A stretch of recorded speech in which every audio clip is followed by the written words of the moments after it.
Hello, welcome to our weekly market brief prepared with contributions and research from Yasar Atolye. This week, global markets were quite active. Inflation data was released, customs tariffs were discussed, and there were geopolitical developments. Yes, it was quite busy. US stock markets are not doing badly, but beneath the surface, for example, the short-term wind has reversed. We have also reached critical targets in Borsa Istanbul and held on. Now, let's take a closer look at all these. What does it mean for you? What should we pay attention to next week? Let's discuss. First, let's start with the global side if you agree. The July CPI data came out in the US. It was 2.7%. It was below expectations. This seems to have slightly increased hopes for a rate cut. Yes, initially it felt that way. Immediately after, the blowout data came in. With a monthly increase of 0.9%, it reached the highest point in the last 6 months. This was the first thing that caught my attention this week. The contradiction, that is, whether the cost of customs tariffs is starting to be reflected on consumers, became the main question. Absolutely. Import prices also increased by 0.4%. This currently indicates that the burden remains with the importer, but how long this will continue is somewhat uncertain. Correct. This situation naturally weakened the Fed's chances in September of implementing that much-discussed 50 basis point aggressive rate cut. However, the market still prices in a 25 basis point cut with over a 90% probability. So, a discount is expected, but there are doubts about the amount. Exactly. That's why next week's Jackson Hole meeting is very, very important. As you know, it's a place where central bankers gauge the pulse and send signals. What will Powell say? The market will be keyed to him. In the geopolitical arena, tensions are not completely settled. US President Trump and Putin met in Alaska, but no concrete ceasefire resulted from it. It didn't come out, yes. But Trump said we will not impose new sanctions. That maybe lowered the tension a bit, but the uncertainty continues, doesn't it? Absolutely. So, there is no clear resolution on that side. In Europe, growth came in as expected, but in Germany, 30-year bond yields reached their highest level since 2011. That was an interesting detail. So now, despite this somewhat complicated chart, how is the S&P 500 still able to stay so close to its highs? Okay, the short-term rising channel was broken downward, but does that mean a decline has immediately started? No, it doesn't mean an immediate downtrend. We can just say it lost momentum and the slope has decreased.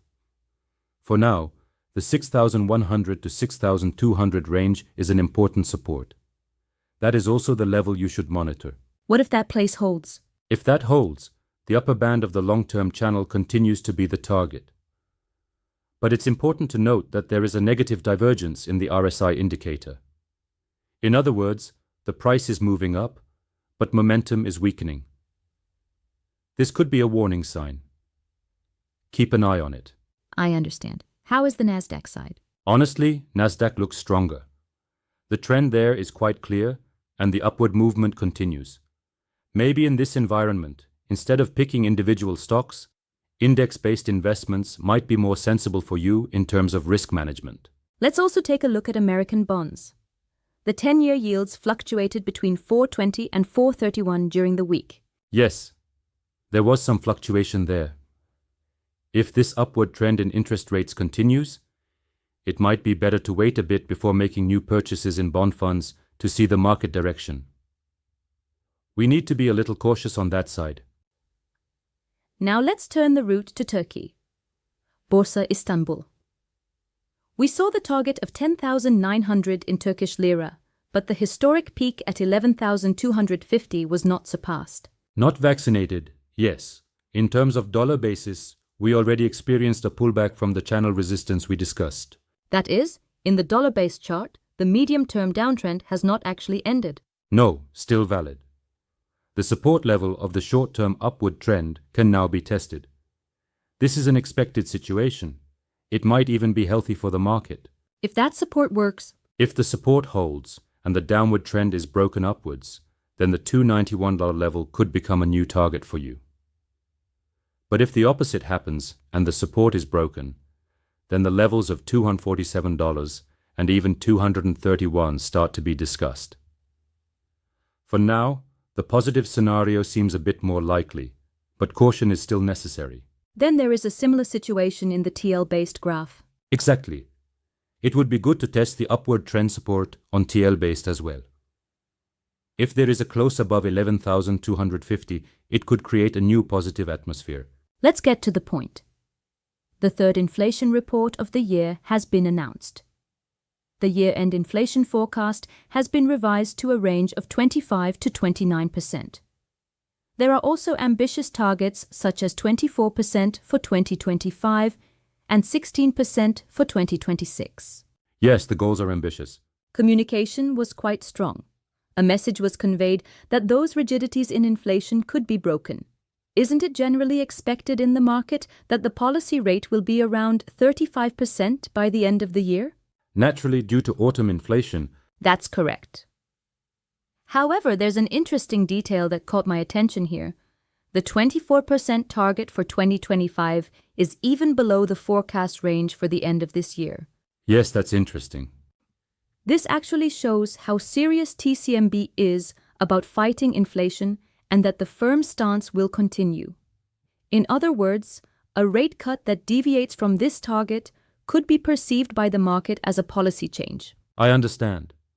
On the other hand, foreign fund inflows seem to have slowed down a bit in recent weeks. The CDS premium has decreased, dropping to 260 basis points. Yes, there is some slowdown, but the demand for foreign currency by residents is under control. The recovery in reserves is also a positive development. The 10-year TL bond yields have also fallen, reaching around 6.75%.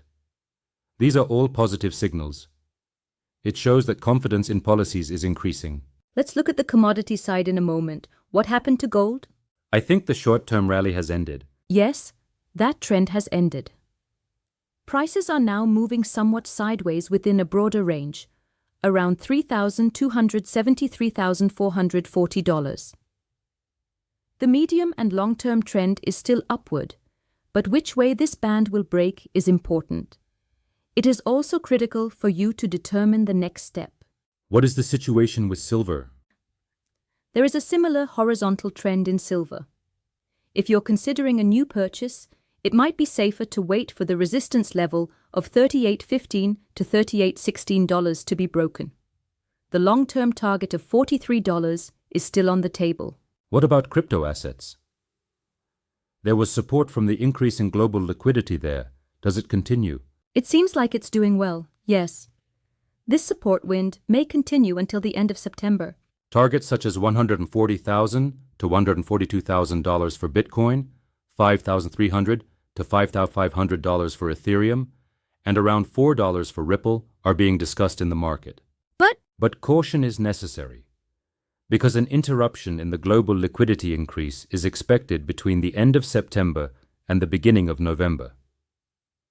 If the Fed does not implement the expected interest rate cut in September, then the wind in the crypto market could reverse. That means the Fed decision is also critical for cryptocurrencies. Absolutely.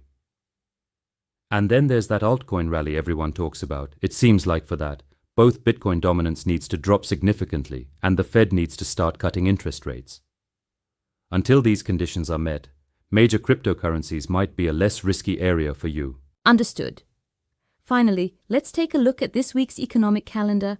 I don't think there are any very important data releases domestically next week. No, it's quiet inside. The eyes will be outside then.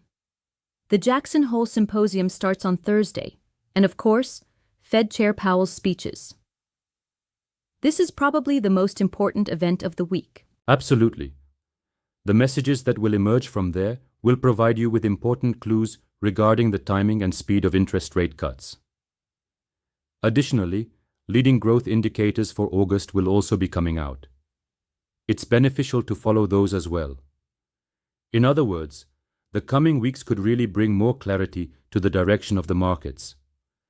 The Fed's messages, the course of liquidity, the impact of tariffs, and geopolitical developments, all of these are happening simultaneously. Perhaps at this point, the question you need to ask yourself is this: is the market currently focusing more on concrete data or on liquidity and risk appetite? How should your strategy balance these factors? This is an important question. See you next week. I wish you a profitable week.